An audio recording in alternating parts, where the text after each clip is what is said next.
Hello hi നമസ്കാരം. കുറച്ച് ദിവസങ്ങൾക്ക് മുമ്പ് ഞാൻ ഇൻസ്റ്റഗ്രാമിൽ ഈ ചോദ്യം പോസ്റ്റ് ചെയ്തിട്ടുണ്ടായിരുന്നു, ആരാണ് കുറ്റവാളി എന്നുള്ളത്. അപ്പോൾ എനിക്ക് പലതരത്തിലുള്ള ഉത്തരങ്ങൾ കിട്ടി. എന്നെ ഞെട്ടിച്ചുകൊണ്ടുള്ള ഉത്തരങ്ങൾ വരെ ഫോൺ വിളിച്ചൊക്കെ ചില ആൾക്കാർ പറയുന്നുണ്ടായിരുന്നു. എന്തായാലും ആ ചോദ്യത്തിൻ്റെ ഉത്തരം കണ്ടെത്താനുള്ള ഒരു ശ്രമമാണ് നമ്മൾ ഈ വീഡിയോയിൽ നടത്തുന്നത്. പക്ഷേ ഈ സിനിമ അടിസ്ഥാനപരമായി മുന്നോട്ട് വെക്കുന്ന ആശയം, ഇതിലെ കുറ്റവാളി ആരാണ് എന്നുള്ളതിനേക്കാൾ കൂടുതൽ പ്രാധാന്യം അർഹിക്കുന്ന ഒരു കാര്യം ആളുകൾ ഇതിനെ എങ്ങനെ ട്രീറ്റ് ചെയ്യുന്നു എന്നുള്ളതാണ്. അതാണ് സിനിമ നമ്മുടെ മുന്നിൽ കാണിച്ചു തരുന്നത്. പ്രത്യേകിച്ച് ആണുങ്ങളുടെ ലോകത്ത് ഈ ഒരു വലിയ പ്രശ്നം എത്ര ചെറിയ പ്രശ്നമായി ട്രീറ്റ് ചെയ്യപ്പെടുന്നു എന്നുള്ളത്, അല്ലെങ്കിൽ അവരിതിന് ഉത്തരം കണ്ടെത്തുന്നതിന് പെടാപ്പാട് പെടുന്നതിൻ്റെ കാരണം എന്താണ് എന്നുള്ളതൊക്കെയാണ് സിനിമ നമ്മുടെ മുന്നിൽ അവതരിപ്പിക്കുന്നത്. എന്നാൽ അതൊന്നും കേട്ട് എനിക്ക് സമയം കളയാനില്ല, എനിക്ക് കുറ്റവാളി ആരാണെന്നുള്ള ചോദ്യത്തിൻ്റെ ഉത്തരമാണ് വേണ്ടത് എന്നാണെങ്കിൽ ഞാൻ ഈ വീഡിയോയിൽ ടൈം സ്റ്റാമ്പ് ചെയ്തിട്ടുണ്ട് കുറ്റവാളി ആരാണ് എന്ന് ഞാൻ കണ്ടുപിടിക്കുന്ന ഘട്ടം. അതിനു മുമ്പ് ഈ സിനിമ മുന്നോട്ട് വെക്കുന്ന ചില കാര്യങ്ങൾ, വളരെ കുറച്ച് കാര്യങ്ങൾ മാത്രം എനിക്ക് സംസാരിക്കണമെന്ന് തോന്നുന്നു. അതിൽ ഏറ്റവും പ്രധാനപ്പെട്ട ഒന്ന്, ഇതിൽ വിനയ് ഫോർട്ട് അവതരിപ്പിച്ചിരിക്കുന്ന കഥാപാത്രമാണ്. ആ കഥാപാത്രത്തിനോടൊപ്പം മറ്റെല്ലാ ആളുകളും എത്രത്തോളം സ്വാർത്ഥരാണ് മനുഷ്യർ. പ്രത്യേകിച്ച് ഒരു പെൺകുട്ടി നേരിട്ട ബുദ്ധിമുട്ട് നമ്മുടെ മുന്നിൽ വന്ന് പറയുമ്പോൾ അവനവൻ്റെ കാര്യങ്ങൾ എത്ര ഇമ്പോർട്ടൻ്റായി മാറുന്നു എന്നുള്ളതും, അതുപോലെ തന്നെ ഒരു പുരുഷൻ തൻ്റെ ആവശ്യങ്ങൾക്ക് വേണ്ടി, പുരുഷൻ എന്ന് മാത്രം പറയണ്ട, ഒരു വ്യക്തി മറ്റൊരു മനുഷ്യജീവിയെ തൻ്റെ ആവശ്യങ്ങൾക്ക് വേണ്ടി എത്രത്തോളം മാനിപ്പുലേറ്റ് ചെയ്യുന്നു എന്നുള്ളതും നമുക്ക് ഈ സിനിമയിൽ കാണാൻ വേണ്ടിയിട്ട് സാധിക്കും. അതാണ് എനിക്ക് ഏറ്റവും പ്രധാനമായിട്ട് എടുത്ത് പറയേണ്ട ഒരു കാര്യം. ഇതിൽ വിനയ് ഫോർട്ടിൻ്റെ ക്യാരക്ടർ എന്ന് പറയുന്നത് വർഷങ്ങളായി ഇതിലെ കേന്ദ്ര കഥാപാത്രം അഞ്ജലിയെ അടുത്തറിയാവുന്ന ഒരാളാണ്. അദ്ദേഹം വിവാഹം കഴിച്ചു, പക്ഷേ ഈ പെൺകുട്ടി അല്ല വിവാഹം കഴിച്ചിരിക്കുന്നത്, മറ്റൊരു പെൺകുട്ടിയാണ്. അതിനുശേഷം ആ പെൺകുട്ടിയുമായുള്ള ബന്ധം അവസാനിപ്പിക്കാൻ വേണ്ടി ഡിവോഴ്സിലേക്ക് അവർ മുന്നോട്ട് പോയിക്കൊണ്ടിരിക്കുകയാണ്. ഈ ഡിവോഴ്സ് ചെയ്യാൻ പോകുന്ന ഭാര്യയ്ക്ക് വരെ അറിയാം അഞ്ജലിയുമായിട്ട് ഇയാൾക്കൊരു ബന്ധമുണ്ട് എന്നുള്ളത്. കാരണം ഇവർ സംസാരിച്ചുകൊണ്ടിരിക്കുമ്പോൾ ഫോൺ വരുമ്പോൾ അഞ്ജലി എന്ന് പറയുന്ന പേര് കേൾക്കുമ്പോൾ തന്നെ ഭാര്യയുടെ മുഖം മാറുന്നുണ്ട്. പക്ഷേ ഈ അഞ്ജലിയുമായിട്ടുള്ള ബന്ധം അയാൾ ഈ നാടക സുഹൃത്തുക്കൾക്ക് മുന്നിൽ തുറന്നു കാണിക്കുന്നില്ല, അല്ലെങ്കിൽ അത് സമ്മതിച്ചു കൊടുക്കുന്നില്ല. അതിൻ്റെ പ്രധാന കാര്യം എന്ന് പറയുന്നത്, അയാൾ അഞ്ജലി വിവാഹം കഴിക്കുക എന്നുള്ള ഉദ്ദേശത്തോടു കൂടി അല്ല ഡിവോഴ്സിന് മുതിരുന്നത്. ഇതിനു മുമ്പ് വിവാഹം കഴിക്കുന്ന സമയത്തും അഞ്ജലി അയാളുടെ ഒരു ടാർഗറ്റ് ആയിരുന്നില്ല. അഞ്ജലി തൽക്കാലത്തേക്ക് അയാളുടെ ഒരു മറയാണ്. ഒന്ന്, തൻ്റെ ആവശ്യങ്ങൾക്ക് ഉപയോഗിക്കുക എന്നുള്ളത്. രണ്ട്, ഡിവോഴ്സിന് ഒരു കാരണമാക്കി മുന്നിൽ നിർത്തുക എന്നുള്ളത്. അവിടെയും അയാൾ ഹെൽപ്ലെസ് ആണ് എന്ന് പറയുന്ന ഒരു ഐഡിയ ഭാര്യയ്ക്ക് കൊടുത്തിട്ടുണ്ടാവണം. ഇത് നമ്മൾ തമ്മിൽ മ്യൂച്വലി എടുത്തൊരു തീരുമാനമാണ് എന്ന് ഭാര്യ അയാൾ കൺവിൻസ് ചെയ്തിട്ടുണ്ടാവണം. അത്രയധികം മാനിപ്പുലേറ്റീവ് ആണ് ഈ കഥാപാത്രം. അതിനെ സൂചിപ്പിക്കുന്നതാണ് പിന്നീട് അങ്ങോട്ട് വരുന്നത്. അഞ്ജലി എന്ന് പറയുന്ന കഥാപാത്രം തനിക്കൊരു പ്രശ്നമുണ്ടായി എന്ന് അവതരിപ്പിക്കുമ്പോൾ ആ കുറ്റവാളിയെ കണ്ടെത്തി അയാളെ ശിക്ഷിക്കുക എന്നുള്ളതിനും അപ്പുറത്തേക്ക് വിനയ് എന്ന് പറയുന്ന കഥാപാത്രം മുന്നിൽ കാണുന്നത് തൻ്റെ എതിരാളിയെ ഇല്ലാതാക്കുക എന്നുള്ളതാണ്. കാരണം അഞ്ജലിക്ക് നീതി നേടിക്കൊടുക്കുക എന്നുള്ളതാണ് ലക്ഷ്യമെങ്കിൽ കുറ്റവാളിയെ പ്രോപ്പറായിട്ടുള്ള രീതിയിൽ കണ്ടെത്തുകയും അയാൾക്ക് ശിക്ഷ നേടിക്കൊടുക്കുക എന്ന് പറയുന്ന ഒരു കാര്യമാണ്. പക്ഷെ ഇവിടെ അതല്ല. ആ കഥാപാത്രത്തിന്, ഷാജോൺ അവതരിപ്പിക്കുന്ന കഥാപാത്രത്തിന് പിക്ചറിൽ നിന്ന് മാറ്റുക, മെയിനായിട്ട് മാറുക എന്ന് പറയുന്നതൊക്കെയാണ്. അയാളുടെ കരിയറും ജീവിതവും തന്നെ ഇല്ലാതായി പോയി കഴിഞ്ഞാലും ഇയാൾക്ക് അത്ര വലിയ പ്രശ്നമൊന്നുമില്ല. സ്വന്തം കാര്യം നടക്കുക എന്നുള്ളതാണ് ഇവിടുത്തെ പ്രശ്നം. പിന്നെ പ്രോപ്പറായിട്ട് പോലീസ് വഴിയൊക്കെ പോയി കഴിഞ്ഞ് കഴിഞ്ഞാൽ നാടക ട്രൂപ്പിന് തന്നെ അതൊരു വലിയ ബുദ്ധിമുട്ടായിട്ട് മാറും. അപ്പം തനിക്ക് നായകനാവാൻ ഒരു നാടക ട്രൂപ്പേ ഇവിടെ ഉണ്ടാവില്ല എന്ന് പറയുന്ന ഒരു സിറ്റുവേഷനിലേക്ക് എത്തും. അതുപോലെ തന്നെ ഈ പ്രശ്നം കുറച്ചും കൂടി സ്ട്രോങ് ആവാൻ വേണ്ടി ഇയാൾ കുറേ നുണകളൊക്കെ പറയുന്നുണ്ട്. ഈ നുണകൾ സ്ഥാപിച്ചെടുക്കാൻ വേണ്ടി ഈ പെൺകുട്ടിയെ അവളുടെ ഏറ്റവും വൾണറബിൾ ആയിട്ടുള്ള സിറ്റുവേഷനിൽ നുണ പറയാൻ ഇയാൾ നിർബന്ധിക്കുകയും ചെയ്യുന്നുണ്ട്. മറ്റുള്ള ആൾക്കാരുടെ ചിന്തയെയും അവരുടെ ബോധ്യത്തിനെയും ഒക്കെ ചോദ്യം ചെയ്തുകൊണ്ട്, അതിന് ഇയാൾ കുറച്ച് പുരോഗമന ചിന്തകളെയൊക്കെ കൂട്ടുപിടിക്കുന്നുണ്ട്. ആ പെൺകുട്ടിയെ തന്നെ മാനിപ്പുലേറ്റ് ചെയ്ത് ഇവർക്കെതിരെ മാറ്റിയെടുക്കാനുള്ളൊരു ശ്രമം അയാൾ നടത്തുന്നുണ്ട്. അവിടെയാണ് ആ പെൺകുട്ടി റിയാക്ട് ചെയ്യുന്നതും ഇവർ തമ്മിലുള്ള ബന്ധം എല്ലാവരുടെയും മുന്നിൽ വെച്ച് തുറന്ന് സംസാരിക്കുന്നതും. സോ ഇയാൾക്ക് അഞ്ജലി എന്ന് പറയുന്ന കഥാപാത്രത്തിനോട് പ്രണയമൊന്നുമില്ല. തൻ്റെ ആവശ്യങ്ങൾ നിറവേറാൻ വേണ്ടി, തൻ്റെ ശാരീരിക ആവശ്യങ്ങൾ നിറവേറാൻ വേണ്ടി ഒരു പരിധി വരെ ഒരു ഇമോഷണൽ സപ്പോർട്ട് എന്നുള്ള രീതിക്ക് ഒരാളെ അവിടെ മെയിൻറ്റെയിൻ ചെയ്യുന്നു എന്നുള്ളതിനപ്പുറത്തേക്ക് അഞ്ജലിയോട് പ്രണയമോ മറ്റു കാര്യങ്ങളോ ഒന്നുമില്ല. ആൻഡ് ഈ സിനിമയിലെ കഥാപാത്രങ്ങളൊക്കെ തന്നെയും, പുരുഷന്മാരായി ഈ സിനിമയിൽ നമ്മൾ കാണുന്ന കഥാപാത്രങ്ങളൊക്കെ തന്നെയും അവനവൻ്റെ ആവശ്യങ്ങൾക്ക് വേണ്ടി, തൻ്റെ സ്വാർത്ഥതയ്ക്ക് വേണ്ടി മറ്റുള്ളവൻ്റെ സന്തോഷമോ ദുഃഖമോ ഒന്നും ഒരു വിഷയമാക്കാത്ത ആളുകളാണ്. അതുകൊണ്ട് തന്നെയാണ് ഒരു വിദേശ ഓഫർ വന്നു കഴിഞ്ഞപ്പോൾ എല്ലാവരും നമുക്ക് അഞ്ജലിയെ പറഞ്ഞ് മനസ്സിലാക്കിക്കാം, ഇത് സോൾവ് ആക്കിക്കാം, നമ്മുടെ കാര്യമൊക്കെ നടക്കണം എന്ന് പറയുന്നൊരു മനോനിലയിലേക്ക് വരുന്നത്. എൻ്റെ അവിടെ സൂചിപ്പിക്കുന്നത് പുരുഷന്മാരുടെ ലോകത്ത് ഇത് എത്രത്തോളം ചെറിയൊരു പ്രശ്നമായി മാറുന്നു എന്നുള്ളതാണ്. കാരണം അത് അവക്കൊരു ബുദ്ധിമുട്ടുണ്ടായി, അവക്കതങ്ങ് ക്ഷമിച്ചൂടെ എന്ന് ചോദിക്കുന്ന അത്രയും സില്ലിയായി, സിമ്പിളായി അവരിതിനെ കാണുന്നുണ്ട്. പക്ഷെ ഒരു പെണ്ണിൻ്റെ ലോകത്ത് അവൾ നേരിട്ട ഏറ്റവും ബുദ്ധിമുട്ടേറിയ ഒരു സിറ്റുവേഷൻ ആയിരുന്നത്. ഇനി മൂന്നാമത്തെ കാര്യം, നമ്മളെല്ലാവരും ഒരു പക്ഷേ ആഗ്രഹിച്ചിട്ടുണ്ടാവും സിനിമയുടെ ഏതെങ്കിലും ഒരു ഘട്ടത്തിൽ വെച്ചിട്ട് ആരാണ് യഥാർത്ഥ പ്രതി എന്നുള്ളത് നമ്മുടെ മുന്നിൽ കാണിക്കുമെന്ന്. ഞാൻ ചോദിക്കുന്ന വളരെ സിമ്പിളായിട്ടുള്ളൊരു ചോദ്യം, ഈ സിനിമയിലും മറ്റ് പുരുഷ കഥാപാത്രങ്ങൾ 12ഓളം പുരുഷ കഥാപാത്രങ്ങളുണ്ട്, ഇവരെല്ലാവരും ആഗ്രഹിക്കുന്ന ചോദിക്കുന്ന കാര്യം എന്ന് പറയുന്നത് ആരാണ് യഥാർത്ഥ പ്രതി എന്നുള്ളതാണ്. ആരാണ് യഥാർത്ഥ പ്രതി എന്ന് കണ്ടെത്തുന്നതിൻ്റെ ഇവരുടെയൊക്കെ ആവശ്യം എന്താണ് എന്നുള്ളതാണ് ചോദ്യം. നമ്മുടെ കൂട്ടത്തിൽ ഒരു പെൺകുട്ടി ആക്രമിക്കപ്പെട്ടിട്ടുണ്ടെങ്കിൽ അവളെ ആരാണ് ബുദ്ധിമുട്ടിച്ചിട്ടുള്ളത് എന്നുള്ളത് നമ്മൾ കണ്ടെത്തണം എന്ന് പറയുന്ന ധാർമ്മികതയ്ക്ക് അപ്പുറത്തേക്ക് ഇവരുടെ ലക്ഷ്യങ്ങൾ എന്തൊക്കെയാണ്? നമ്മളിപ്പോൾ ഒരാൾക്കൂട്ടത്തിൽ ഒരു പെൺകുട്ടി ഒച്ചത്തിൽ വിളിച്ച് പറയുകയാണ്, അയാൾ എന്നെ കയറി പിടിച്ചു. ആര് കയറി പിടിച്ചു, ശരിക്കും കയറി പിടിച്ചോ എന്ന് പറയുന്ന ചോദ്യങ്ങൾക്കൊക്കെ മുമ്പ് അടി തുടങ്ങിയിട്ടുണ്ടാവും. ബാക്കിയുള്ള ഒരുപാട് ആളുകൾ, ചിലപ്പോൾ ഒരു ട്രെയിനിലൊക്കെ ആണെന്നുണ്ടെങ്കിൽ ഒരു സെക്കൻഡ് ക്ലാസ് കമ്പാർട്ട്മെൻറ്റിൽ ഒരു സ്ത്രീ ഇരിക്കുന്നുണ്ടാവും, അവരുടെ ചുറ്റും പുരുഷന്മാരുണ്ടാവും, മുകളിലും താഴെയുള്ള ബർത്തിലൊക്കെ ആൾക്കാരുണ്ടാവും. പക്ഷേ ഒരു പെൺകുട്ടിക്ക് ഒരു ബുദ്ധിമുട്ടുണ്ടായി എന്ന് പറയുമ്പോൾ അവരെ അത്രയും നേരം നോക്കി ബുദ്ധിമുട്ടിച്ചിട്ടുള്ള ആളുകൾ വരെ ഈ ശാരീരികമായി അവരെ ഉപദ്രവിച്ചു എന്ന് അവർ പറയുന്ന ആളെ കൈകാര്യം ചെയ്യാൻ മുന്നിലുണ്ടാവും. അപ്പം ഞാൻ ചോദിക്കുന്നത്, ഒരു പെൺകുട്ടിയെ ഉപദ്രവിച്ചു എന്നവൾ പറയുന്ന ആളെ ശിക്ഷിക്കാൻ നമ്മൾ ചാടി പുറപ്പെടുന്നതിന് പിന്നിലെ യഥാർത്ഥ കാരണം എന്താണ്? ധാർമ്മികമായി അവരെ സപ്പോർട്ട് ചെയ്യണം എന്ന് ചിന്തിക്കുന്ന ആളുകളുണ്ടാവും, അത് 100% അംഗീകരിച്ചു കൊടുക്കുന്ന കാര്യമാണ്. പക്ഷേ ഞാനല്ല തെറ്റ് ചെയ്തത് എന്ന് തെളിയിക്കുക എന്നുള്ളതാണോ അവിടുത്തെ പ്രൈമറി ഉദ്ദേശം? അതോ ഞാനും തെറ്റുകളൊക്കെ ചെയ്തിട്ടുണ്ട്, പക്ഷേ എൻ്റെ തെറ്റുകൾ വളരെ ചെറുതാണ്, എൻ്റെ തെറ്റുകൾ നമുക്കവിടെ നിർത്താം, നമുക്ക് ഈ മെയിൻ കുറ്റം ചെയ്തിട്ടുള്ള ആളെ കണ്ടെത്താം എന്ന് പറയുന്നതാണോ അവിടുത്തെ കാര്യം? അതോ ബാക്കിയുള്ള പല വൃത്തികെട്ടവന്മാരും ഉണ്ട്, പക്ഷെ ഞാൻ അതിലൊക്കെ ബെറ്ററാണ് എന്ന് സ്ഥാപിക്കുക എന്നുള്ളതാണോ ഉദ്ദേശം? യഥാർത്ഥ പ്രതിയെ കണ്ടെത്തുക എന്ന് പറയുമ്പോൾ അതിൽ ഈ പ്രതിയെ കണ്ടെത്തി ശിക്ഷിക്കുക എന്നുള്ളത് മാത്രമാണോ? അതോ ഇൻറ്റേർണലി ഞാൻ നേരത്തെ ചോദിച്ച ഓപ്ഷൻസ് ഏതെങ്കിലും ആക്റ്റീവാണ്? ഇങ്ങനെ ഒരുപാട് കാര്യങ്ങൾ ആ സിനിമ മുന്നോട്ട് വെക്കുന്ന ആശയങ്ങളിൽ പെടുന്നതായിട്ടുണ്ട്. എനിവേ, നമുക്ക് യഥാർത്ഥ പ്രതിയെ കണ്ടെത്താൻ വേണ്ടിയിട്ടുള്ള ഒരു ചെറിയ ശ്രമം നടത്തി നോക്കാം. ഈ ചോദ്യം ഞാൻ ഇൻസ്റ്റഗ്രാമിൽ ഇട്ടപ്പോൾ എനിക്ക് വന്ന ഉത്തരങ്ങളിൽ ഏറ്റവും പ്രധാനപ്പെട്ട ഒരു കാര്യം എന്താണെന്നറിയോ? അഞ്ജലിയെ ആരും കയറി പിടിച്ചിട്ടില്ല. ഒന്നുകിൽ അവൾക്കത് തോന്നിയതായിരിക്കും, അല്ലെങ്കിൽ അവളത് ഫേക്കായിട്ട് ഉണ്ടാക്കി പറഞ്ഞതായിരിക്കും. ഇതിൽ ഈ ഫേക്കായി ഉണ്ടാക്കി പറഞ്ഞു എന്ന് പറയുന്ന ഓപ്ഷനെ മാത്രം നമ്മൾ എടുത്ത് നോക്കുമ്പോൾ എന്തിനവൾ ഫേക്കായിട്ട് ഇത് പറയണം? അവൾക്ക് അതിൽ ആരെങ്കിലും ഒരാളെ അപകീർത്തിപ്പെടുത്താനാണെങ്കിൽ അവൾക്കൊരു പേരെടുത്ത് പറഞ്ഞാൽ മാത്രം മതി, ബാക്കിയുള്ളവരൊന്നും അത് ചോദിക്കുക പോലുമില്ല. അയാളെ ഒഴിവാക്കിയിട്ട് എങ്ങനെയെങ്കിലും ബാക്കി കാര്യങ്ങൾ സോൾവ് ചെയ്യാൻ വേണ്ടി നോക്കും. പക്ഷേ അങ്ങനെ ഒരു പേര് അവൾ പറഞ്ഞിട്ടില്ല. എന്നെ ഒരാൾ ഉപദ്രവിച്ചിട്ടുണ്ട്, എനിക്ക് ചില ക്ലൂ എൻ്റെ കയ്യിലുണ്ട്. ഇത് വളരെ സത്യസന്ധമായിട്ടാണ് അവൾ പറയുന്നത്. ഇനി അവൾക്ക് പണം ആവശ്യമില്ല, ഒരാളെ പുറത്താക്കേണ്ട ആവശ്യമില്ല. ആ ഗ്രൂപ്പിൽ നിന്ന് എങ്ങനെയെങ്കിലും ഒന്ന് രക്ഷപ്പെടാൻ വേണ്ടി ഒരു നുണ ഉണ്ടാക്കി പറയാനാണെങ്കിൽ അതിന് വേറെ എന്തൊക്കെ കാര്യങ്ങൾ പറയാമായിരുന്നു, അല്ലെങ്കിൽ ഇവിടെ ഒരാളുടെ പേര് പറയാമായിരുന്നല്ലോ. അങ്ങനെ പല ഘടകങ്ങൾ എടുത്തു നോക്കുമ്പോൾ അവൾ ഫേക്കായിട്ടുള്ള ഒരു കാര്യം ഉണ്ടാക്കി പറഞ്ഞതല്ല. 2, അവൾക്ക് അങ്ങനെ തോന്നിയതാണോ?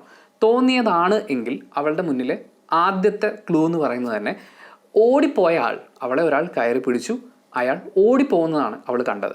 ഓടിപ്പോകുന്ന ആളുടെ പോക്കറ്റിൽ നിന്ന് ഒരു താക്കോല് വീണ് പോയിട്ടുണ്ട്. കാറിൻ്റെ താക്കോൽ, ഷാജോൺ അവതരിപ്പിക്കുന്ന കഥാപാത്രത്തിൻ്റെ താക്കോല് വീണ് പോയിട്ടുണ്ട്. അപ്പോൾ അവളുടെ കയ്യിലൊരു ക്ലൂ ഉണ്ട്. സോ വെറുതെ തോന്നിയതല്ല. ഇനി രണ്ടാമത് വന്ന ഏറ്റവും പ്രധാനപ്പെട്ട ഒരു ഉത്തരം എന്താണെന്നറിയോ? അതിൽ സുധീർ എന്ന കഥാപാത്രത്തിൻ്റെ ഭാര്യ കഥാപാത്രം ഷാജിദയും മോളും അഞ്ജലി താമസിക്കുന്ന അതേ മുറിയിൽ തന്നെ ഉണ്ടായിരുന്നു.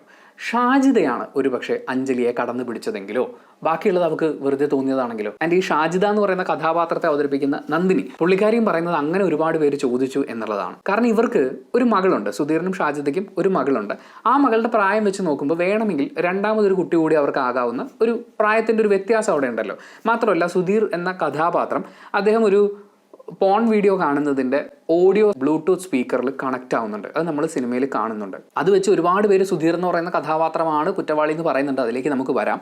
അപ്പോൾ ഇങ്ങനെ ശാരീരിക താല്പര്യങ്ങളുള്ള ഒരു ഭർത്താവിനോടൊപ്പം ജീവിച്ചിട്ടും രണ്ടാമതൊരു കുട്ടി എന്ന് പറയുന്ന ഒരു കാര്യത്തിലേക്ക് അവരെത്തിയിട്ടില്ല. അതിൻ്റെ കാരണം ഒരുപക്ഷെ അവർക്ക് ഭർത്താവിനോടുള്ള താല്പര്യക്കുറവാണെങ്കിലോ അവരൊരു സ്വവർഗാനുരാഗിയായ സ്ത്രീയാണെങ്കിലോ അങ്ങനെയാണെങ്കിൽ അവർ കയറി പിടിച്ചിട്ടുണ്ടാവില്ലേ എന്നുള്ളതാണ്. പക്ഷെ അവിടെ ഒരു സാധ്യത എന്ന് പറയുന്നത് അവരുടെ മകളൊപ്പം ഉണ്ടായിരുന്നു. ബെഡിനടുത്തുള്ള ദിവാൻ കോട്ടിലാണ് അഞ്ജലി കിടന്നിരുന്നത്. അപ്പോൾ ഷാജിദ എണീറ്റ് വന്ന് അഞ്ജലിയെ സ്പർശിക്കുന്ന സമയത്ത് അഞ്ജലിക്ക് താല്പര്യമില്ലെങ്കിൽ ഷാജിദ തിരിച്ചു പോകുന്നൊരു ടൈം ഗ്യാപ്പ് ഉണ്ടല്ലോ, അത് അഞ്ജലിക്ക് മനസ്സിലാക്കാവുന്നല്ലേ ഉള്ളൂ. മാത്രമല്ല ഒരു സ്ത്രീയുടെ ശരീരത്തെ കടന്നു പിടിച്ചിട്ട് ഒളിച്ചു കിടക്കുക എന്ന് പറയുന്നത് ഒരു സ്ത്രീ എന്ന നിലയിൽ സ്വന്തം ശരീരത്തെ പോലെ മറ്റേയാളുടെ ശരീരത്തെക്കുറിച്ചും ധാരണ ഉണ്ടാവാൻ സാധ്യതയുള്ള ഒരാളെന്നുള്ള നിലയ്ക്ക് അവർ പതുക്കെ വിഷയം അവതരിപ്പിക്കാനുള്ള സാധ്യതയല്ലേ ഉള്ളൂ. അങ്ങനെയാണെങ്കിൽ അവർ തിരഞ്ഞെടുക്കുന്ന സമയവും സാഹചര്യവും അതാവില്ലല്ലോ. ആൻഡ് അവരങ്ങനെ ചെയ്തിട്ടുണ്ടെങ്കിൽ അഞ്ജലിക്ക് അത് മനസ്സിലാക്കാവുന്നേ ഉള്ളൂ. സ്വന്തം മുറിയിൽ തന്നെ ഒരു മൂവ്മെന്റ് ഉണ്ടാവുന്നു എന്ന് പറയുന്നത് ഇങ്ങനൊരു പെട്ടെന്നുള്ളൊരു ഷോക്കിന്റെ പുറത്ത് തിരിഞ്ഞു നോക്കുകയോ ഒക്കെ ചെയ്യുമ്പോൾ കാണേണ്ടതാണ്.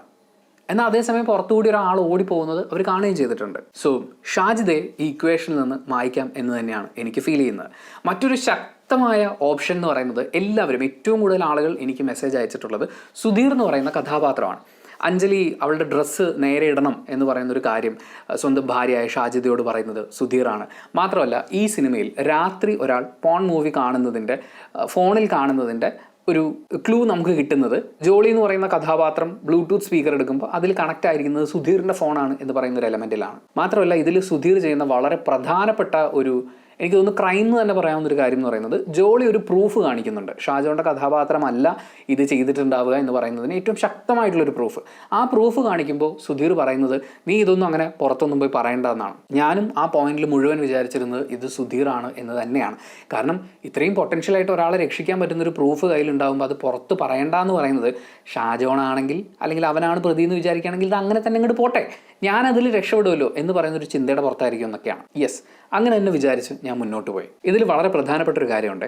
ഈ പോൺ മൂവീസ് കാണുന്ന ഒരാൾ അല്ലെങ്കിൽ അങ്ങനെ കണ്ടിട്ടുള്ള ഒരാൾ ഉറപ്പായിട്ടും ഒരു പെണ്ണിനെ കയറി പിടിക്കുന്ന ഒരു സിറ്റുവേഷൻ ഉണ്ടായിട്ടുണ്ടെങ്കിൽ അത് അവൻ തന്നെയായിരിക്കും എന്ന് പറയുന്ന ഒരു ചിന്തയുണ്ട്. ആ ചിന്തയെ ചോദ്യം ചെയ്യേണ്ട ഒരു കാര്യമുണ്ടെന്ന് എനിക്ക് തോന്നുന്നു. കാരണം ഈ സിനിമയിൽ അല്ലെങ്കിൽ ഈ സിറ്റുവേഷനിൽ അഞ്ജലി പറയുന്ന രണ്ട് പ്രധാനപ്പെട്ട തെളിവുകൾ, ഒന്ന് ഷാജോൻ്റെ കഥാപാത്രത്തിൻ്റെ കയ്യിലുള്ള ഒരു സ്പ്രേ, ബോഡി സ്പ്രേ കൊണ്ടുവന്ന് എല്ലാവരുടെയും ദേഹത്ത് നന്ദൻ എന്ന് പറയുന്ന ക്യാരക്ടർ സ്പ്രേ ചെയ്യുന്നുണ്ട്. ഈ സ്പ്രേയുടെ മണം അതിശക്തമായിട്ട് കിട്ടി എന്നുള്ളതാണ് അഞ്ജലി പറയുന്ന ഒരു പ്രൂഫ്.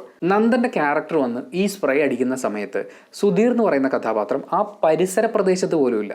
അദ്ദേഹം ഭാര്യയും മകളുമായിട്ട് മാറിയിരുന്ന് സംസാരിക്കുകയായിരുന്നു. ഇത്രയും രാത്രി ആയില്ലേ എന്ന് പറയുന്ന ഒരു കോൺവെർസേഷൻ അവിടെ നടക്കുന്നുണ്ട്. ആ സമയത്താണ് ഇപ്പുറത്ത് ഈ സ്പ്രേയുടെയും പരിപാടിയും നടക്കുന്നത്. സോ ഇദ്ദേഹത്തിൻ്റെ ദേഹത്ത് ഈ സ്പ്രേ അടിച്ചിട്ടില്ല. ഇനി രണ്ടാമത്തെ ക്ലൂ എന്ന് പറയുന്നത് ആ കാറിൻ്റെ കീ ആണ്. കാറിൻ്റെ കീ ഇദ്ദേഹത്തിൻ്റെ കയ്യിൽ വന്നിട്ടില്ല. കാരണം ഈ സംഭവം നടക്കുന്നു എന്ന് പറയുന്ന ആ സമയത്തൊക്കെ അദ്ദേഹത്തിൻ്റെ മൊബൈൽ ഫോണിലായിരുന്നു, അദ്ദേഹം ബിസി ആയിരുന്നു. മാത്രമല്ല തൻ്റെ ഭാര്യ അവിടെ ഉറങ്ങിക്കിടക്കുകയാണ്. കുറേ ആൾക്കാർ പറഞ്ഞൊരു ക്ലൂ എന്ന് പറയുന്നത് ഇദ്ദേഹം ഈ പറയുന്ന പോൺ വീഡിയോ ഒക്കെ കണ്ടതിന് ശേഷം തൻ്റെ ഭാര്യയുമായി ഒന്ന് സംസാരിക്കാൻ അല്ലെങ്കിൽ അവരോട് അടുത്തിടപഴകാൻ വേണ്ടി മുറിയിലേക്ക് ചെന്നപ്പോൾ അങ്ങനെ അഞ്ജലിയെ കണ്ട് ചിലപ്പോൾ അഞ്ജലിയോട് മോശമായി പെരുമാറിയതായിരിക്കാം എന്നുള്ളതാണ്. പക്ഷെ അവിടെ ഈ കാറിൻ്റെ കീ ആൻഡ് ഈ സ്പ്രേയുടെ സ്മെല്ല്, ഈ രണ്ട് കാര്യങ്ങളിൽ സുധീർ നിരപരാധിയാണെന്ന് നമുക്ക് വിശ്വസിച്ചേ പറ്റൂ. ഇനി ഈ സിനിമയിൽ നമ്മൾ കാണുന്ന ബഹുഭൂരിപക്ഷം ആളുകളെയും നമുക്ക് ഈ ലിസ്റ്റിൽ നിന്ന് എലിമിനേറ്റ് ചെയ്യാനുള്ള ഏറ്റവും നല്ല കാരണം എന്ന് പറയുന്നത് ഇവരെല്ലാവരും പൂളിലിറങ്ങി കുളിച്ചു എന്നുള്ളതാണ്. അതിന് ഈ സ്ക്രിപ്റ്റിനെ നമ്മൾ ബ്രില്യൻ്റ് എന്ന് വിളിച്ചേ പറ്റുള്ളൂ. ഇവരെല്ലാവരും പൂളിലിറങ്ങി കുളിച്ചു. സ്പ്രേ അടിക്കുക എന്ന് പറയുന്നത് വളരെ വേഗമായിട്ട് കൊണ്ടുവന്ന് ഇങ്ങനെ അടിച്ചതാണ്. ആ സ്പ്രേയുടെ സ്മെല്ല് ഇവർ കുറച്ച് നേരം വെള്ളത്തിൽ കിടന്നു കഴിഞ്ഞാൽ അതിന് ശേഷം മുറിയിലെത്തി ഒന്ന് ഫ്രഷ് ആയി കഴിഞ്ഞ് കഴിഞ്ഞാൽ ആ സ്മെല്ലങ്ങ് പോകാവുന്നേ ഉള്ളൂ. അപ്പോൾ ഇതിൽ ഒട്ടുമുക്കാൽ ആളുകളെയും നമുക്ക് ഒഴിവാക്കി വിടാം. ആൻഡ് ഇതിൽ ഏറ്റവും പ്രധാനപ്പെട്ട ക്ലൂ എന്ന് പറയുന്നത് ആ കാറിൻ്റെ ചാവിയാണ്. കാറിൻ്റെ ചാവി അഞ്ജലി എടുത്ത് ടേബിളിലേക്ക് വെക്കുമ്പോൾ രണ്ടുപേർ മാത്രമാണ് മാറി നിന്ന് സംസാരിക്കുന്നത്. അതിലൊന്ന് സിജിൻ എന്ന കഥാപാത്രമാണ്, മറ്റൊന്ന് സന്തോഷ് എന്ന കഥാപാത്രമാണ്. ഇവർ രണ്ടുപേരും അന്നേ ദിവസം രാത്രി മദ്യപിക്കാനൊരു പ്ലാൻ ഇടുന്നുണ്ട്. പക്ഷേ കുപ്പിയിരിക്കുന്നത് ഷാജോൺ അവതരിപ്പിക്കുന്ന കഥാപാത്രത്തിൻ്റെ വണ്ടിയിലാണ്. അപ്പോൾ ഈ വണ്ടിയിൽ നിന്ന് സാധനം എങ്ങനെ എടുക്കും എന്ന് ചോദിക്കുമ്പോൾ താക്കോൽ സംഘടിപ്പിച്ചാൽ പോരെ എന്ന് പറയുന്നുണ്ട്. ആൻഡ് നന്ദൻ എന്ന് പറയുന്ന കഥാപാത്രം ഷാജോൻ്റെ അടുത്ത് ചെന്നിട്ട് സിഗരറ്റ് എടുക്കാൻ വേണ്ടിയിട്ട് ഈ കാറിൻ്റെ കീ ചോദിക്കുന്നുണ്ട്. അത് ഇന്ന സ്ഥലത്തുണ്ട് എന്ന് ഷാജോൻ്റെ കഥാപാത്രം പറയുന്നുമുണ്ട്. പക്ഷേ ആ സ്ഥലത്ത് ചെന്നപ്പോൾ കീ കിട്ടിയില്ല എന്നും പറയുന്നുണ്ട്. അപ്പോൾ ഇതിനു മുമ്പാണ് മറ്റ് രണ്ട് പേരുടെ, സിജിൻ ആൻഡ് സന്തോഷ്, അവരുടെ ഒരു പ്ലാൻ നടക്കുന്നത്. അപ്പോൾ അവർ കീ എടുത്തിട്ടുണ്ട്. ഇവരുടെ കയ്യിൽ നിന്ന് തന്നെയാണ് ഈ കീ പോയിരിക്കുന്നത്. കാരണം കീ എടുത്ത് ടേബിളിൽ വെക്കുമ്പോൾ സന്തോഷ് സിജിനെയും വിളിച്ച് പുറത്ത് പോയിട്ട് ചോദിക്കുന്നുണ്ട് ആ കീ എങ്ങനെയാണ് അവളുടെ കയ്യിൽ കിട്ടിയതെന്ന്. സോ ഇവരിൽ ഒരാളുടെ കയ്യിൽ നിന്ന് തന്നെയായിരിക്കും ഈ കീ പോയിട്ടുണ്ടാവുക. അത് സന്തോഷിൻ്റെ കയ്യിൽ നിന്നായിരുന്നെങ്കിൽ സന്തോഷ് സിജിനെ വിളിച്ചിട്ട് ചോദിക്കില്ലായിരുന്നു എടാ അവർക്ക് എങ്ങനെയാണ് ആ കീ കിട്ടിയതെന്ന്. ആൻഡ് വളരെ പ്രധാനപ്പെട്ട ഒരു പോയിന്റ് എന്ന് പറയുന്നത് ഈ സ്പ്രേ കൊണ്ടുവന്ന് എല്ലാവരുടെയും ദേഹത്തടിക്കുന്ന സമയത്ത് സന്തോഷ് എന്ന് പറയുന്ന കഥാപാത്രം പുറകിലാണ് നിന്നിരുന്നത്. അതായത് സിജിനായിരുന്നു ഫ്രണ്ടിലുണ്ടായിരുന്നത്, സന്തോഷ് പുറകിലാണുള്ളത്. അപ്പോൾ സിജിൻ്റെ ദേഹത്താണ് ഈ സ്പ്രേ ഇങ്ങനെ കൂടുതൽ അടിച്ചിട്ടുള്ളത്. സന്തോഷ് പുറകിൽ നിൽക്കുകയാണ്. അയാളിലേക്ക് സ്പ്രേ എത്താനുള്ള സാധ്യത കുറവാണ്, ഒന്ന്. രണ്ട്, അയാൾ പൂളിലിറങ്ങി കുളിച്ചിട്ടുണ്ട്. സിജിൻ്റെ കഥാപാത്രം പൂളിലേക്ക് ചാടാൻ പോകുന്ന ഒരു മൊമെൻറ്റ് വരെ നമ്മൾ സിനിമയിൽ കാണുന്നുള്ളൂ. അയാൾ ചാടിയോ ഇല്ലയോ എന്നുള്ളത് നമുക്കറിയില്ല. കാരണം ആ സമയത്തേക്ക് ഷാജോൻ്റെ കഥാപാത്രം അഞ്ജലി എന്ന് പറയുന്ന കഥാപാത്രത്തിനെടുത്ത് പൂളിലേക്ക് ഇടുന്നുണ്ട്. അപ്പോഴേക്കും എല്ലാവരും ഒന്ന് ഷോക്കായി പോകുന്നുണ്ട്. മാത്രമല്ല ആ പൂൾ സീനിന് ശേഷം നമ്മൾ കാണുന്നത് മുഖം തുടച്ചിട്ട് വരുന്ന സിജിനെയാണ്. സന്തോഷം അടുത്ത് നിൽപ്പുണ്ട്. അപ്പോൾ ഇവർ രണ്ടുപേരും ഡ്രസ്സ് മാറിയിട്ടുണ്ട്. പക്ഷേ സന്തോഷ് ഓൾറെഡി വെള്ളത്തിൽ കിടക്കുന്ന ഷോട്ട് നമ്മൾ കാണുന്നുണ്ട്. സിജിനെ അങ്ങനെ കാണുന്നില്ല. ഈ പൂളിൽ മുങ്ങി നിവർന്നിട്ടുള്ള ആൾക്കാരെന്ന് പറയുമ്പോൾ അവർ മിക്കവാറും ഫുള്ളായിട്ടൊന്ന് കുളിക്കുമല്ലോ. പക്ഷേ സിജിൻ മുഖം കഴുകുകയാണ് ചെയ്യുന്നത്. ഇനി ഭക്ഷണം കഴിച്ചതിന് ശേഷമാണോ എന്നെനിക്കറിയില്ല. എന്തായാലും സിജിൻ അധിക നേരമൊന്നും വെള്ളത്തിൽ കിടന്നിട്ടുണ്ടാവില്ല. ആൻഡ് താക്കോല് കൈ കിട്ടാൻ സാധ്യതയുള്ള 2 പേരിലൊരാൾ സിജിൻ തന്നെയാണ്. സന്തോഷിന് താക്കോല് കാണുമ്പോഴേ ഡൗട്ട് തോന്നുന്നതുകൊണ്ടാണ് സിജിനെ വിളിച്ചത് ചോദിക്കുന്നത്. സിജിൻ അപ്പോൾ സന്തോഷിനോട് പറയുന്നുണ്ട്, എന്നെ സംശയിച്ചാൽ ഞാൻ നിന്നെ സംശയിക്കും എന്നുള്ളതാണ്. അതിന് ശരിക്കും എൻ്റെ തോന്നലിലൊരു ഭീഷണിയുടെ സ്വരമാണുള്ളത്. കാരണം താക്കോല് നമ്മുടെ ആരുടെ കയ്യിലുണ്ടായിരുന്നു, പക്ഷെ നമ്മൾ 2 പേരും ഫിറ്റായിരുന്നു. ആരുടെ കയ്യിലാണ് ഉള്ളതെന്ന് അറിയില്ല. പിന്നെ അത് മാത്രമല്ല, ഈ സിറ്റുവേഷൻ ഉണ്ടായതിനു ശേഷം സിജിൻ്റെ കഥാപാത്രം വളരെയധികം കൂളായിട്ടാണ് ഇതിനെ ഡീൽ ചെയ്യാൻ ശ്രമിക്കുന്നത്. അയാൾക്ക് അഞ്ജലിയോടുള്ളൊരു വിരോധവും മറ്റു കാര്യമൊക്കെ പിന്നീട് ആ കോൺവെർസേഷനിൽ ഇവരെല്ലാവരും കൂടിയുള്ള കോൺവെർസേഷനിൽ വരുന്നുണ്ടെങ്കിൽ പോലും തുടക്കത്തിൽ അയാൾ വളരെ കൂളായിട്ട് ഇതിനെ ഡീൽ ചെയ്യാൻ ശ്രമിക്കുന്ന പോലെ എനിക്ക് തോന്നി. നമ്മുടെ ഒരു വിചാരം എന്ന് പറഞ്ഞു കഴിഞ്ഞാൽ ഈ കുറ്റം ചെയ്ത ആൾക്ക് എപ്പോഴും കുറ്റബോധം ഉണ്ടാകും, അയാൾ പെട്ടെന്ന് നോട്ടം കൊണ്ടും എക്സ്പ്രഷൻ കൊണ്ടും ഒക്കെ പിടിക്കപ്പെടും എന്നുള്ളതാണ്. ശരിക്കും ഈ കുറ്റം ചെയ്യുന്ന ആളുകളിൽ വലിയൊരു വിഭാഗം അവസാന നിമിഷം വരെ വളരെ കൂളായിട്ടിരിക്കുക എന്ന് പറയുന്നൊരു കാര്യം തുടരുന്നുണ്ടാകും. അതുകൊണ്ടാണല്ലോ പോലീസുകാർക്ക് കൂടുതൽ പണി ഉണ്ടാകുന്നത്. പ്രത്യേകിച്ച് ഇങ്ങനെ ഒരു കേസിൽ അയാൾ അത് ചെയ്യാനുള്ള സാധ്യതയും വളരെ കൂടുതലാണ്. എന്നാൽ സിജിൻ ഒരു പക്ഷേ പൂളിൽ ഇറങ്ങിയിട്ടുണ്ടാവും. ആ ഷോട്ട് അവർ ചിലപ്പോൾ എഡിറ്റ് ചെയ്തപ്പം യൂസ് ചെയ്യാതെ പോയതായിരിക്കാം. അല്ലെങ്കിൽ സിജിനും സന്തോഷും നടന്നു പോകുന്ന വഴിക്ക് ഇവരുടെ കയ്യിൽ നിന്ന്, അല്ലെങ്കിൽ അവർ ഓടിപ്പോകുന്ന വഴിക്ക് ഇവരുടെ കയ്യിൽ നിന്ന് കീ താഴെ വീണു. അതേ സമയത്ത് തന്നെ അഞ്ജലിയെ മറ്റൊരാൾ കയറി പിടിച്ചിട്ട് ഓടിക്കളഞ്ഞു. അയാൾ മറ്റൊരു ഡയറക്ഷനിലും കീയുമായി പോയ ഇവർ ഈ ഡയറക്ഷനിലും പോയി എന്ന് വിചാരിക്കുക. ഇങ്ങനെയും നമുക്ക് വേണമെങ്കിൽ ചിന്തിക്കാം. അതാണ് ഞാൻ പറഞ്ഞത്, ഈ സ്ക്രിപ്റ്റിൻ്റെ ഏറ്റവും വലിയ ബ്യൂട്ടി എന്ന് പറയുന്നത് നിങ്ങൾക്ക് ഇതിനകത്ത് ഒരാളെ ഉറപ്പിച്ച് പറയാൻ പറ്റില്ല എന്നുള്ളതാണ്. പക്ഷേ ഏറ്റവും കൂടുതൽ സാഹചര്യ തെളിവുകൾ ഒരുമിച്ച് ചേരുന്നത് സിജിൻ എന്ന് പറയുന്ന കഥാപാത്രത്തിലാണ് എന്നാണ് എനിക്ക് ഫീൽ ചെയ്തത്. നമുക്ക് വേണമെങ്കിൽ ഇതിൽ പ്രശാന്തിനെ കരുതാവുന്നതാണ്. പക്ഷെ അയാൾ അങ്ങനൊരു കുറ്റം ചെയ്തിട്ടുള്ള ആളാണെങ്കിൽ, അങ്ങനെ ഒരു ബോധ്യം അയാൾക്കുണ്ടെങ്കിൽ, അയാൾ ഷാജോണിനെ കൊടുക്കാൻ വേണ്ടി ഷാജോൺ തനിക്ക് തന്ന് ചെക്കൊക്കെ കീറി കളഞ്ഞ് അത്രയൊന്നും സർക്കസ് കാണിക്കേണ്ട കാര്യമില്ല. സെൽവൻ ചേട്ടൻ ഓഫ് കോഴ്സ് നമുക്കൊരു സാധ്യതയായിട്ട് കാണാം. പക്ഷേ ഈ താക്കോലിൻ്റെ കേസ് വരുമ്പോൾ പുള്ളി ആ സീനിലില്ല. അജിത് ചേട്ടൻ പുള്ളിയും വേണമെങ്കിൽ നമുക്ക് സംശയിക്കാം. പക്ഷേ താക്കോലിൻ്റെ സീൻ വരുമ്പോൾ പുള്ളി അവിടെ ഇല്ല. മാത്രമല്ല പൂളിൽ ഇറങ്ങി പുള്ളി കുളിച്ചിട്ടുമുണ്ട്. ജോളി, ഷാജോൺ അവതരിപ്പിച്ചിരിക്കുന്ന കഥാപാത്രം, സനോഷ് പൂജാരിയായിട്ടുള്ള കഥാപാത്രം, ഇവരൊക്കെ മുറിയിൽ ഉറങ്ങുകയായിരുന്നു. നന്ദന്റെ കയ്യിൽ താക്കോല് കിട്ടിയിട്ടേ ഇല്ല. പിന്നെ മദൻ എന്ന് പറയുന്ന കഥാപാത്രം, പുള്ളിയും പക്ഷേ പൂളിലേക്ക് ആദ്യം എടുത്ത് ചാടുന്ന ആളുകളിൽ ഒരാളാണ്. ആൻഡ് ഏറ്റവും പ്രധാനപ്പെട്ട ക്യാരക്ടർ വിനയ് ഫോർട്ട് അവതരിപ്പിക്കുന്ന കഥാപാത്രം, പുള്ളിക്ക് എപ്പോൾ വേണമെങ്കിലും ഇത് നേരിട്ട് ചോദിക്കാവുന്നതേ ഉള്ളൂ. അവർ തമ്മിൽ ഇത്രയും വർഷത്തെ ബന്ധമുണ്ട്. ഒന്ന് ചോദിക്കുക പോലും ചെയ്യാതെയാണ് അഞ്ജലി അയാളെ ചുംബിക്കുന്നത്. സോ അവർക്കിടയിൽ അത്രയും വലിയൊരു ഫ്രീഡം ശാരീരിക ബന്ധത്തിൽ ഉണ്ടാവണം. മാനസികമായിട്ടും അത്രയും വലിയൊരു അടുപ്പം അഞ്ജലിക്ക് വിനയ് എന്ന് പറയുന്ന കഥാപാത്രത്തിനോടുണ്ട്. സോ അങ്ങനെ കയറി പിടിച്ചിട്ട് ഓടേണ്ട ഒരു സിറ്റുവേഷൻ അവിടെ ഇല്ല. ഈവൻ ഒരു പ്രാങ്ക് ആയിട്ട് പോലും അയാൾക്ക് അത് ചെയ്യേണ്ട ആവശ്യമില്ല. ഈ മദ്യപിച്ച് കഴിഞ്ഞ് കഴിഞ്ഞാൽ, മദ്യത്തിൻ്റെ കെട്ടിറങ്ങി കഴിഞ്ഞാൽ ആ സമയത്ത് ചെയ്ത കാര്യങ്ങളൊക്കെ മറന്നു പോകുക എന്ന് പറയുന്നത് മദ്യപാനിക്ക് ഒരു പക്ഷേ ഉണ്ടാവാവുന്നതാണ്. അല്ലെങ്കിൽ ആ സമയത്ത് ഇൻഹിബിഷൻസ് എല്ലാം മറന്ന് എന്തും ചെയ്യാൻ പറ്റുമെന്ന് പറയുന്ന ഒരു ധൈര്യം അയാൾക്ക് ചിലപ്പോൾ കിട്ടാവുന്നതാണ്. അങ്ങനെയൊക്കെയുള്ള പല കാരണങ്ങൾ പരിഗണിച്ച് നോക്കുമ്പോൾ എന്നെ സംബന്ധിച്ച് സിജിൻ എന്ന് പറയുന്ന കഥാപാത്രമാണ് ഇതിലെ ഈ വില്ലൻ കഥാപാത്രം എന്നാണ് ഫീൽ ചെയ്യുന്നത്. പക്ഷേ അയാൾ മാത്രമല്ല വില്ലൻ. ഇത്തരമൊരു സാഹചര്യം ഉണ്ടാകുമ്പോൾ അവൾക്കൊപ്പം നിൽക്കാതിരുന്ന എല്ലാവരും വില്ലന്മാർ തന്നെയാണ്.